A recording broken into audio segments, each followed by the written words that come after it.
pick up the phone and call him. Bob, how you doing today? Good. I can't wait to hear this guy.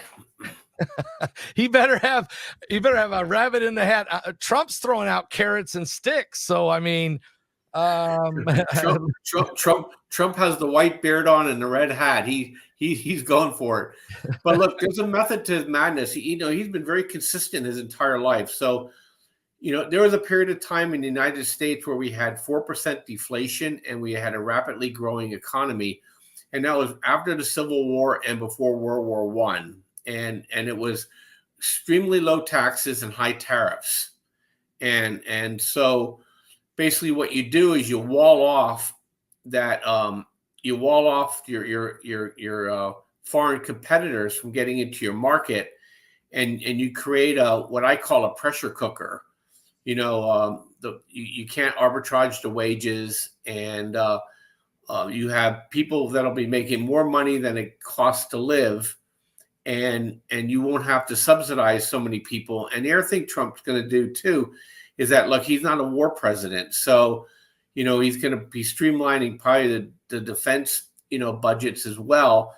And he's going to push a lot of things back to the states. That's how he's going to solve the federal problem. And then he's going to leave it up to 50 states to decide what's important to their citizens, right? In terms of what kind of social program. Right now, they're all living fat, dumb, and happy off the federal largesse. And he's going to make them, okay, you're going to have to make some decisions here. So I think that's going to be all well and good. We'll see how much of he gets through. Best case scenario, he's going to own the House, own the Senate, and own the presidency, right? I think worst case scenario for us is that the House will stay Republican and Kamala will have the Senate, but it looks like they're breaking away. Looks like the voting in Arizona and North Carolina and Georgia are breaking Trump's direction. Yeah. And Pennsylvania, it looks like the registrations are breaking Trump's direction. So, And you got a lot of Democrats, especially white Democrats that are older that voted Democrat their whole life that might be scared, scared out of their wits here with what's going on, because this is not what they thought. And the Republican Party of today looks a lot like the Democratic Party of the 1950s. Yep. So it's kind of weird how things flip, and Trump's not a true quote unquote Republican. He's always been a Democrat, right.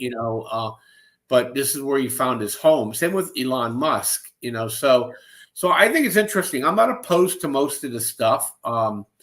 You have to at this point in time, you get these foreign countries and domestic corporations arbitraging labor. They don't care. These people will live they'll live in Aspen and Napa and Long Island and Nantucket. They don't care if they fly over. You know what they say? These guys rather be kings of dunghills, right? Than to do something right about their people, like Brazil. They don't care about their people. No. These people live in their enclaves and they have their nice way of living, and everybody else is either poor or sucking up to them so they don't become poor.